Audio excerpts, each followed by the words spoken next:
जय हिंद friends, I am Shubham. Welcome to my YouTube channel S M study Guru. UP triple S C lower PCS की टो series हमारे चैनल पर स्टार्ट की जा चुकी है। उसके सभी सब्जेक्ट के वीडियोस अपलोड किए जा चुके हैं, आप प्लेलिस्ट चेक कर सकते हैं। आज हम लोग बात करेंगे रीजनिंग के प्रैक्टिस सेट 4 की। आप लोग रीजनिंग और मैथ्स की अच्छे से प्रैक्टिस करिए। इस बार कंपटीशन बहुत है। रीजनिंग और मैथ्स वाले जो पोर्शन है उसमें 50 में से कम 45 क्वेश्चन को सही करना है। टाइम बहुत कम है, ज़्यादा से ज़्यादा प्रैक्टिस करिए। और आपको इस वीडियो का पीडीएफ हमारे टेलीग्राम चैनल से मिल जाएगा, जिसका लिंक हम डिस्क्रिप्शन में दे देंगे। चलिए फिर स्टार्ट करते हैं आज का अपना सेशन। चलिए फिर देखते हैं आज का पहला क्वेश्चन। पहला क्वेश्चन बोल रहा है, एक व्यक्ति के पास 29 मुर्गियाँ थीं, उनमें से 11 को छोड़कर बाकी सब मर गईं, तो कितनी मुर्गियाँ शेष हैं? आपके पास ऑप्शंस अवेलेबल हैं। चलिए आंसर करिए। 30 सेकंड का हर क्वेश्चन के लिए हम आपको टाइम देंगे। आप अपने आंसर्स कमेंट करते रहिए। कॉपी पेन लेकर बैठिएगा, उसको क्वेश्चन को सॉल्व करिए, उसके बाद इसका आंसर करिए। चलिए इसमें देखते हैं क्या बोल रहा है। बोल रहा है एक व्यक्ति के पास 29 मुर्गियाँ थीं। 29 मुर्गियाँ थीं 11 को छोड़कर, मतलब 11 को छोड़कर बाकी जितनी भी थीं वो सब मर गईं। तो बोल रहा है कितनी मुर्गियाँ शेष बची? तो 11 को छोड़कर 11 ही तो बची थी और बाकी अलावा सब मर गईं। तो इसका सही आंसर हो जाएगा ऑप्शन सी। अगर यहाँ पूछता कितनी मुर्गियाँ मर गई तो यहाँ से 29 माइनस 11 कर देते तो आ जाता 18, लेकिन पूछ रहा है कितनी मुर्गियाँ शेष हैं, तो इसका सही आंसर हो जाएगा सी, क्योंकि यहाँ बोल रहा है 11 को छोड़कर बाकी सभी मर गईं। अगला क्वेश्चन देखते हैं। बोल रहा है दिए गए विकल्पों में से विषम संख्या को चुनना है। ऑप्शंस आपके सामने हैं, आंसर कमेंट करिए अपना अपना। 30 सेकंड का टाइम दिया जाएगा हर क्वेश्चन के लिए, आपको अपने अपने आंसर कमेंट करके बताने हैं। चलिए देखते हैं, बहुत ही सिंपल सा क्वेश्चन है। देखिए क्या है यहाँ पर।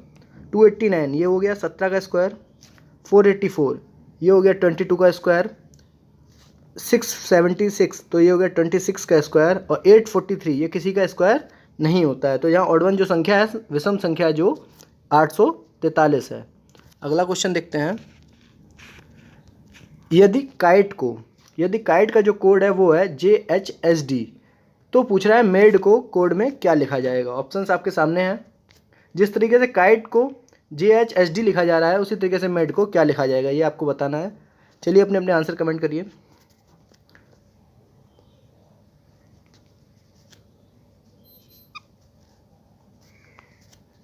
यहाँ देखिए क्या हो रहा है, यहाँ पे -1 हो रहा है। यहाँ देखिए के जे हो जा रहा है, JKHIST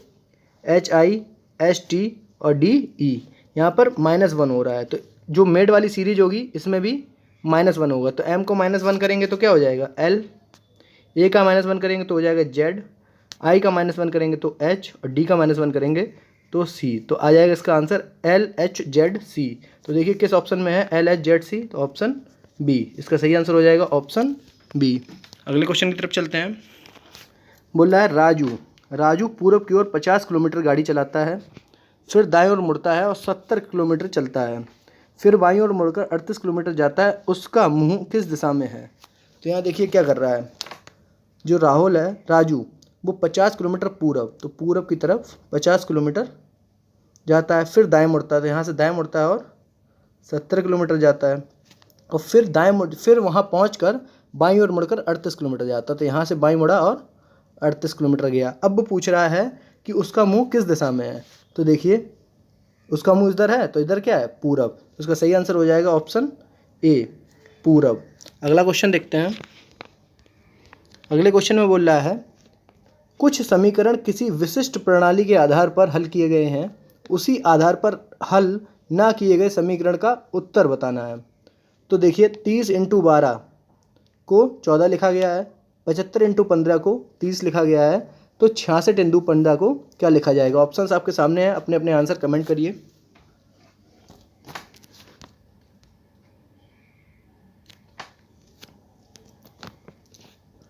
कमेंट करते रहिए अपने अपने आंसर। देखिए यहाँ पर इस क्वेश्चन को देखिए क्या बोल रहा है, 30 × 12, तो 30 × 12 मतलब 30 + 12 लिखिए, अपॉन में क्या कर दीजिए, अपॉन में 3, तो यहाँ से हो जाएगा 42/3, तो यहाँ से आ जाएगा 14। ये देखिए 14 ही तो आ रहा है। फिर इसमें 75 + 15 जोड़िए, तो 75 + 15 अपॉन में 3, तो यहाँ हो जाएगा 90/3, तो आ जाएगा 30, तो इसका भी 30 आ जा रहा है। इसी तरीके से हमें अगले में क्या करना है, तो 66 में 15 जोड़िए अपॉन में 3, तो यहाँ से 66 + 15 करेंगे तो 81, 81/3 तो क्या हो जाएगा 27। तो इसका सही आंसर हो जाएगा 27, ऑप्शन बी इसका करेक्ट हो जाएगा। अगले क्वेश्चन की तरफ चलते हैं। बोला है दिए गए विकल्पों में से विषम को चुनिए, लाल, नीला, हरा या फिर काला। इसमें आपको ऑड वन आउट बताना है कि इन चारों में से डिफरेंट कौन है। तो देखिए लाल, हरा और नीला ये जो होते हैं ये होते हैं प्राथमिक रंग होते हैं, ये लाल, हरा और नीला, जबकि काला इनमें से डिफरेंट है। तो काला प्राथमिक रंग नहीं है, इसका सही आंसर हो जाएगा जो विषम है वो हो जाएगा काला। इसका सही आंसर हो जाएगा ऑप्शन डी काला। अगले क्वेश्चन की तरफ चलते हैं। बोला है एक अनुक्रम दिया गया है जिसमें से एक पद लुप्त है, जो ये वाला पद है वो लुप्त है, तो दिए गए विकल्पों में से वह सही विकल्प चुनिए जो अनुक्रम को पूरा करता हो। आपके पास ये सीरीज़ दी गई है, ऑप्शंस आपके सामने है। जो लास्ट वाला हमें बताना है जो लुप्त पद है वो क्या होगा। 4 ऑप्शंस आपके सामने, आंसर्स कमेंट करिए अपने अपने।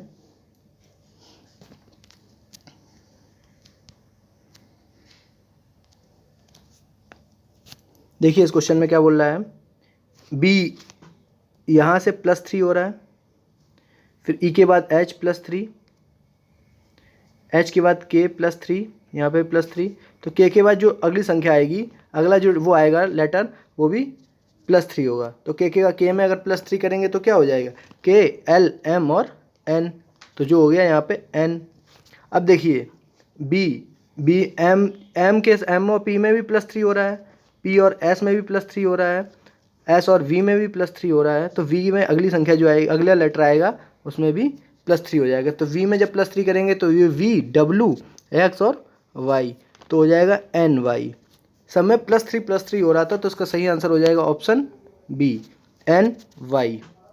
अगला क्वेश्चन देखते हैं। बोला है दिए गए विकल्पों में से संबंधित संख्या को चुनना है। जिस तरीके से 10 को 50 लिखा जा रहा है उसी तरीके से 12 को क्या लिखा जाएगा। ऑप्शंस आपके सामने हैं, आंसर कमेंट करना है आपको।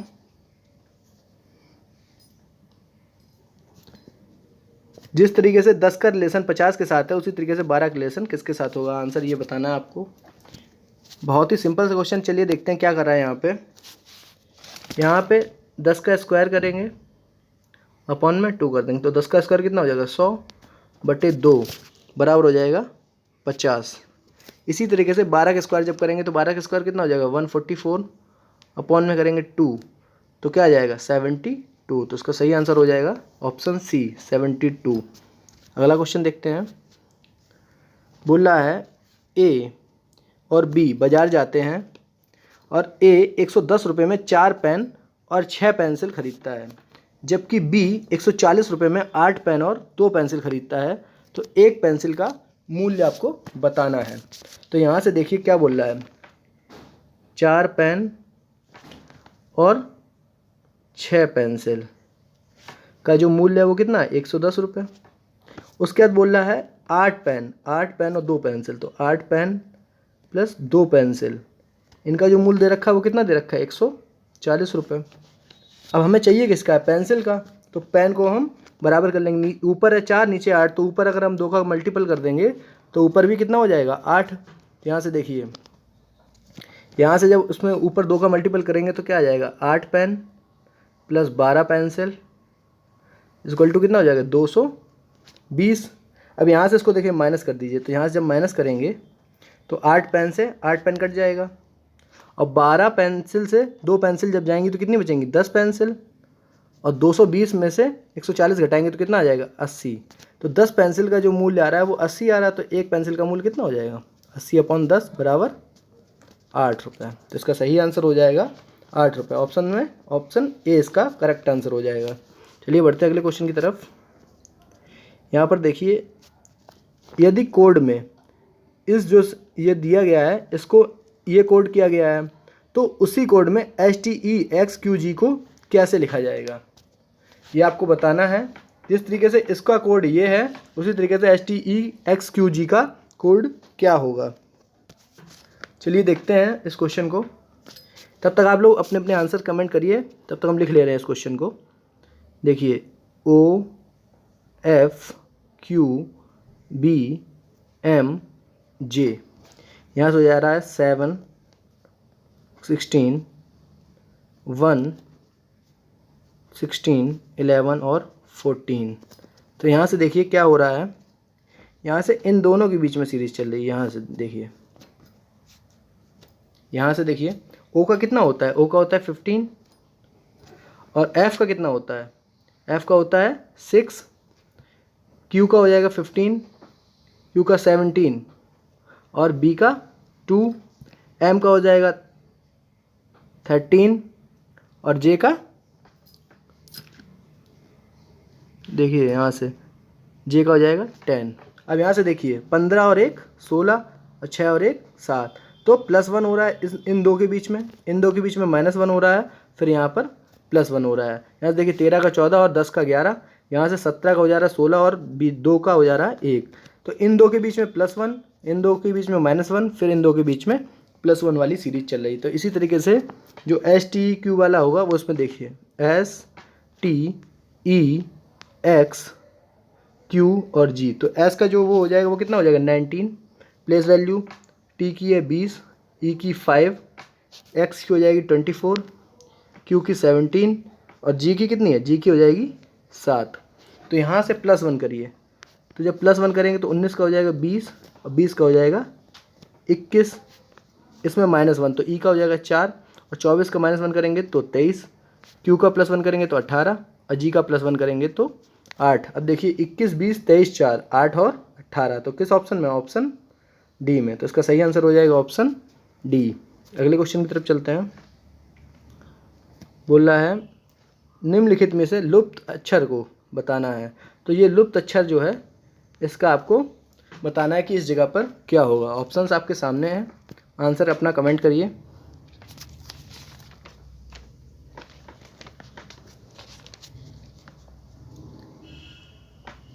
यहाँ से देखिए 5 + 6 मतलब 11, तो के की प्लस वैल्यू कितनी होती है 11, 12 + 4 16, तो पी की प्लस वैल्यू कितनी होती है 16, 7 + 6 13, तो एम की प्लस वैल्यू कितनी होती है 13।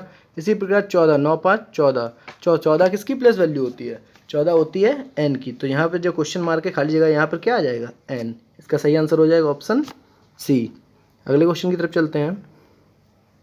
बोल रहा है जो आपको जो है साफ व्यू दिया गया है इसमें से आपको सही आंसर बताना है कि क्वेश्चन मार्क की जगह पर इसमें से ऑप्शंस में से क्या आंसर सही होगा। चलिए आंसर करिए अपने अपने।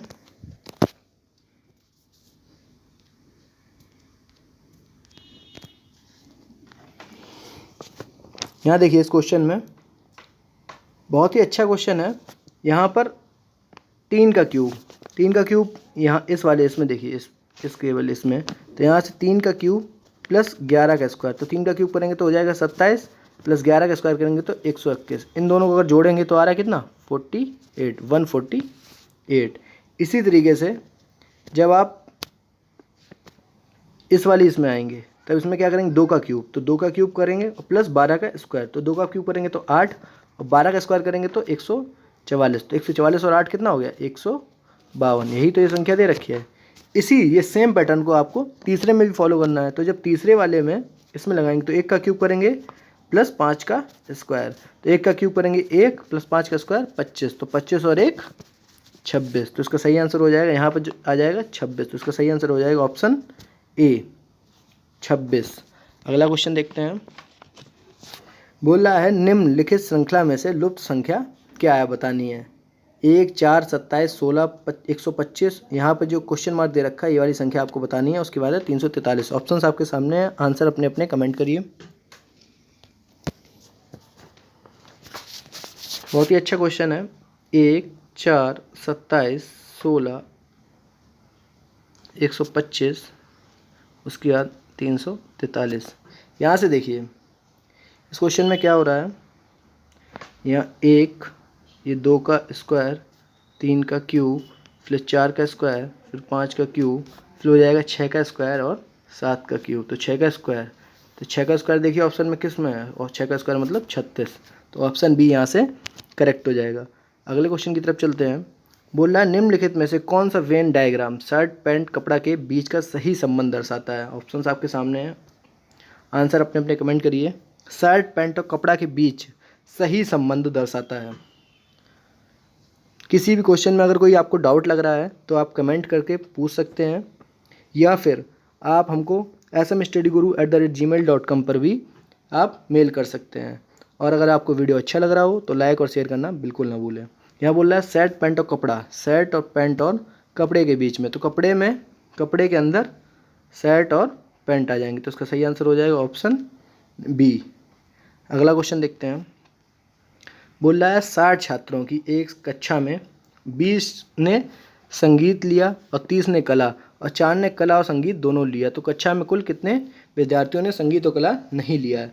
तो इसके लिए आप इस टाइप से वेन डायग्राम बना लिया करिए। ये मान लीजिए संगीत का हो गया, ये हो गया कला का। 4 विद्यार्थी ऐसे हैं जिन्होंने कला और संगीत दोनों लिया, और संगीत कितने 20 ने संगीत लिया, तो 4 ने अगर संगीत 4 और दोनों, तो यहाँ 4 कॉमन है, तो 16 अगर यहाँ आ जाएगा तो 16 4 20, तो 20 ने क्या लिया संगीत। इसी तरीके से 30 ने कला लिया है, तो 4 तो यहाँ हो गए, अगर 26 यहाँ हो जाएगा तो 26 और 4 30, तो 30 ने क्या लिया है कला। इन सबको अगर जोड़ दीजिए तो 16 4 20 और 26 कितना हो गया 46। तो 46 ऐसे हैं जो संगीत और कला दोनों के मिक्स हैं। तो 60 है टोटल, तो 60 में अगर 46 माइनस कर देंगे तो बचेगा 14 जो ऐसे विद्यार्थी हैं जो ना तो संगीत और ना ही कला लिया है, तो इसका सही आंसर हो जाएगा ऑप्शन ए 14 विद्यार्थी ऐसे हैं जिन्होंने ना तो संगीत लिया ना ही कला लिया। अगले क्वेश्चन की तरफ चलते हैं। बोल रहा है निम्नलिखित चित्र का अध्ययन करें और नीचे दिए गए प्रश्न का उत्तर दें। ये आपको त्रिभुज दिख रहा है, ये संगीत, ये जो सर्किल है ये लोग ग्रामीण, और ये जो स्क्वायर है ये बाहरी लोगों के लिए। तो बोल रहा है शिक्षित लोग जो ग्रामीण हैं, तो मतलब क्या कही जाती है, त्रिभुज में और सर्किल में जो चीज़ कॉमन है वो हम, इसका आंसर हो जाएगा। तो यहाँ से देखिए कौन कॉमन है, 6 और 8, 6 और त्रिभुज में भी है और 6 और 8 सर्किल में भी है, तो ये 6 + 8 हो जाएगा, तो टोटल कितना हो जाएगा 14 लोग ऐसे हैं जो शिक्षित हैं और वो ग्रामीण हैं, तो इसका सही आंसर हो जाएगा ऑप्शन डी 14। अगले क्वेश्चन की तरफ चलते हैं। बोल रहा है अंजलि प्रियंका से छोटी है, तो यहाँ से देखिए अंजलि जो है वो प्रियंका से छोटी है, तो प्रियंका यहाँ से बड़ी हो जाएगी।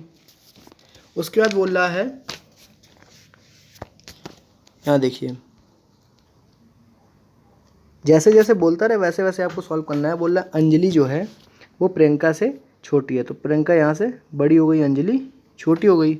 उसके बाद बोल रहा है महेश और योगेश प्रियंका से बड़े हैं, तो महेश और योगेश जो हैं वो प्रियंका से बड़े हो गए, परंतु श्रद्धा से छोटे हैं, तो श्रद्धा यहाँ पर आ जाएगी, श्रद्धा से छोटे हैं जो श्रेयांश के उम्र के बराबर हैं। कौन, महेश और योगेश, ये किसकी उम्र के बराबर हैं, श्रेयांश की उम्र के बराबर, तो श्रेयांश जो होगा वो यहाँ आ जाएगा। उसके बाद बोल रहा है अतः श्रेयांश है, जो श्रेयांश का कंपेयर करना है वो अंजलि से बड़ा है, सीधी सी बात, अंजलि से बड़ा है, सही हो जाएगा। अंजलि से छोटा है, जब पहला ऑप्शन आपको मिल गया अंजलि से बड़ा है तो यही आपका आंसर हो जाएगा।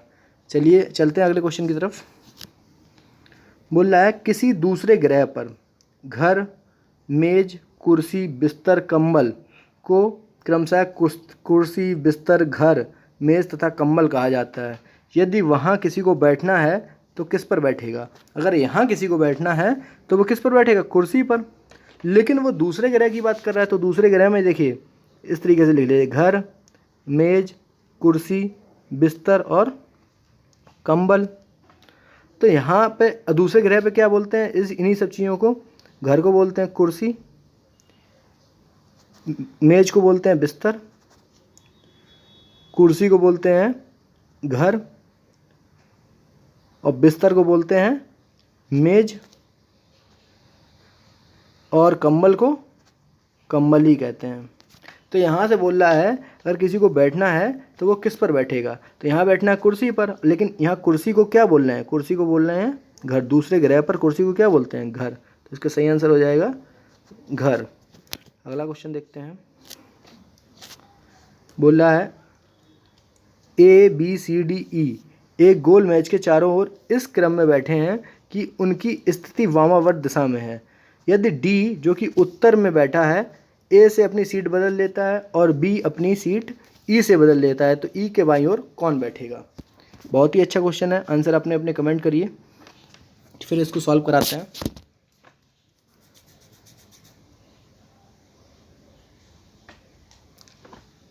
आंसर्स करते रहें। चलिए देखिए इस क्वेश्चन में क्या बोल रहा है, ये देखिए यहाँ 6 लोग, 1 2 3 4 5 और 6, बोल रहा है डी जो कि उत्तर दिशा में बैठा है और जो ए इसी क्रम में बैठे हैं, जो जिस तरीके से लिखे हैं उसी क्रम में बैठे हैं और वामावर्त मतलब एंटी क्लॉकवाइज। तो एंटी क्लॉकवाइज अगर डी यहाँ है तो A B C D E और एफ एंटी क्लॉकवाइज हो गए, इस तरीके से इस तरफ से इस तरफ की तरफ बैठे हैं। अब वो बोल रहा है जो डी है को उत्तर में, डी तो उत्तर में हो ही गया और ए अपनी सीट बदल लेता है, डी से ए अपनी सीट बदल लेता है तो डी आ जाएगा यहाँ पर और ए पहुँच जाएगा यहाँ पर। अब बोल रहा है बी अपनी सीट ई से बदल लेता है तो बी की जगह पर आ जाएगा ई और ई की जगह पहुँच जाएगा बी। तो जो हम गोला कर दे रहे हैं वो फिक्स इनकी स्थिति हो गई है। अब बोल रहा है ई के बाईं ओर कौन बैठा है, तो ई के बाईं ओर कौन बैठा है, डी बैठा है। ई के लेफ्ट साइड में कौन बैठा है, तो डी बैठा है। पहले कौन बैठा था, पहले बैठा था ए, लेकिन जब उन्होंने सीट अपनी एक्सचेंज कर दी है तो जो गोला वाले हैं वो उनकी अब लेटेस्ट पोजीशन हो गई है। तो ई के बाईं ओर कौन बैठेगा, ई के बाईं ओर बैठा है डी। अगले क्वेश्चन की तरफ चलते हैं। बोल रहा है राम श्याम का भाई है और सुरेश राम का पिता है, महेश मदन का भाई है, मदन श्याम का पुत्र है, तो महेश का चाचा कौन हुआ। देखिए बोल रहा है राम, जो राम है वो श्याम का भाई है और सुरेश राम का पिता है, तो राम के पिता हुए कौन, सुरेश। उसके बाद बोल रहा है मदन श्याम का पुत्र है, तो मदन जो है यहाँ लिख लीजिए, मदन जो है श्याम का पुत्र है तो नीचे आ गया, और महेश मदन का भाई है तो इसका भाई हो गया महेश, इसका भाई हो गया। अब बोल रहा है तो महेश का चाचा कौन है, तो देखिए महेश और मदन के जो पापा हैं वो हैं श्याम और पापा के भाई कौन है, राम। तो ये राम ही तो जो चाचा हुए, तो महेश और मदन के चाचा हुए राम। पूछा है महेश का चाचा कौन, तो महेश का चाचा हो गया राम। उसका सही आंसर हो जाएगा ऑप्शन सी, राम। अगला क्वेश्चन देखते हैं। प्रश्न 21 से 25 तक, मतलब आगे आने वाले जो 5 क्वेश्चन हैं वो पाई चार्ट पर आधारित है। निम्न पाई चार्ट एवं बार ग्राफ दो आपको दे रखे हैं, एक तो पाई चार्ट दे रखा है और एक बाई ग्राफ दे रखा है, बार ग्राफ। तो पाई चार्ट 6 विद्यालयों की संख्या को जोड़ दर्शाता है। तो ये जो पाई चार्ट दे रखा है आपको, ये जो 6 विद्यालय हैं उनके विद्यार्थियों की संख्या का योग दिखाता है। और जो आपको बार ग्राफ दे रखा है ये विद्यालय में जो अलग जो 6 विद्यालय हैं उनमें छात्राओं की संख्या का दर्शाता है।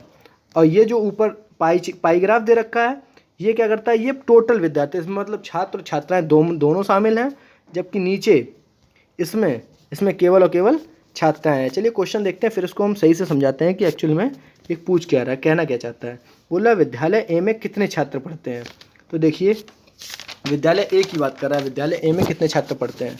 तो यहाँ से देखिए टोटल छात्रों की बात हो रही और विद्यालय ए की बात कर रहा है, मतलब 11% की। तो 100% बराबर कितना दे रखा है, यहाँ से 100% बराबर दे रखा है 8600। यहाँ देखिए दे रखा है 8600, तो यहाँ से 1% की वैल्यू आ जाएगी 86। अब 1% की वैल्यू आगे कई जगह यूज होगी तो हम 1% की वैल्यू याद रखेंगे, 1% की वैल्यू होगी 86। अब बोल रहा है ए में कितने छात्र पढ़ते हैं, तो सीधी सी बात है 11%, 1% वैल्यू 86, तो 11% की वैल्यू हो जाएगी 11 × 86। इसका मल्टीपल कर देंगे तो आ जाएगा 946, तो इसका सही आंसर हो जाएगा 946। तो बोल रहा है ए विद्यालय में कितने छात्र पढ़ते हैं, तो इसका सही आंसर हो जाएगा 946। अगला क्वेश्चन देखिए क्या बोल रहा है। बोल रहा है विद्यालय डी में छात्रों की संख्या और छात्राओं की संख्या के मध्य कितना अंतर है। विद्यालय डी में छात्रों की संख्या और छात्राओं की संख्या के मध्य, पहले तो विद्यालय डी में छात्रों की संख्या देख लेते हैं, टोटल विद्यार्थी कितने हैं। तो विद्यालय डी में 1% की वैल्यू थी 86, तो 15% की वैल्यू कितनी हो जाएगी 86 × 15। यहाँ से कितनी आ जाएगी, यहाँ से आ जाएगी 1290, 1290 आ गई। विद्यालय डी में टोटल कितने विद्यार्थी हो गए 1290, अब बोल रहा है विद्यालय डी में छात्राएं, तो विद्यालय डी में छात्राएं कितनी हैं 420, इन्हीं के बीच का तो अंतर चाहिए था। तो विद्यालय टोटल विद्यार्थी थे 1290 और छात्राएं हैं कितनी 420, इनके ही बीच का तो अंतर चाहिए था। तो 0 7 870, तो इसका सही आंसर हो जाएगा 870। ऑप्शन सी इसका करेक्ट हो जाएगा। अगला क्वेश्चन देखते हैं। अगले क्वेश्चन में क्या बोल रहा है, विद्यालय एफ तथा विद्यालय डी के विद्यार्थियों का अनुपात पूछा है। तो सीधा सीधा क्वेश्चन है, विद्यालय एफ और विद्यालय डी, तो पूरे सभी छात्रों का अनुपात पूछा। तो यहाँ से विद्यालय एफ और डी का अनुपात पूछा। तो एफ में कितने हैं 21, यहाँ देखिए एफ में 21 और डी में देखिए कितने हैं 15, तो अनुपात 15, 3 से काट दिए, 3 7 21 3 15, तो अनुपात क्या आ गया 7:5। इसका सही आंसर हो जाएगा, इसका सही आंसर हो जाएगा 23 का सी, 7:5। अगला क्वेश्चन देखते हैं। बोल रहा है विद्यालय ए के विद्यार्थियों की संख्या विद्यालय ई के छात्राओं की संख्या का योग बताना है। विद्यालय ए के विद्यार्थियों की संख्या का और विद्यालय ई के छात्राओं की संख्या का योग बताना है। तो देखिए ए के सभी छात्र और ई की सिर्फ छात्राओं की संख्या का योग बताना है। तो देखिए ई के सभी छात्र, तो ई के सभी छात्र यहाँ से कितने हो जाएंगे, ए के सभी छात्र हो जाएंगे 11 × 86, तो हो जाएंगे 946। ए के छात्र कितने हो गए टोटल छात्र 946, और पूछ रहा है ई में लड़कियां हैं 780, इनका योग बताना है। तो 780 + 946, तो यहाँ से हो जाएगा 12 9 17 1726, तो इसका सही आंसर हो जाएगा 1726। अगला लास्ट क्वेश्चन देखते हैं। दो ऐसे विद्यालय हैं जिनमें विद्यार्थियों की संख्या बराबर है परंतु छात्राओं की संख्या में अंतर है, उन विद्यालयों के छात्राओं की संख्या में अंतर कितना है। तो यहाँ से देखिए ऐसे कौन से विद्यालय हैं जिनकी विद्यार्थियों की संख्या बराबर है। तो यहाँ से देखिए ऐसे कौन कौन से विद्यालय हैं जिनकी विद्यार्थियों की संख्या बराबर है। एक तो ई है 17% और एक बी है। इनमें छात्राओं की संख्या में अंतर पूछा है। तो बी और ई में देखते हैं छात्राओं की संख्या में कितना अंतर है। तो बी में छात्राएँ 600 और ई में छात्राएँ 780। देखिए बी में छात्राएँ 600 और ई में छात्राएँ 780, इन दोनों के बीच का अंतर पूछा है। तो अंतर कितना हो जाएगा, माइनस कर दीजिए, 180 छात्राओं का अंतर है बी और ई में। तो यहाँ से सही इसका आंसर हो जाएगा 180। अगर वीडियो आपको अच्छा लगा हो तो लाइक और शेयर करना बिल्कुल ना भूलें। चलिए फिर मिलते हैं अगले वीडियो में। Thank you for watching this video.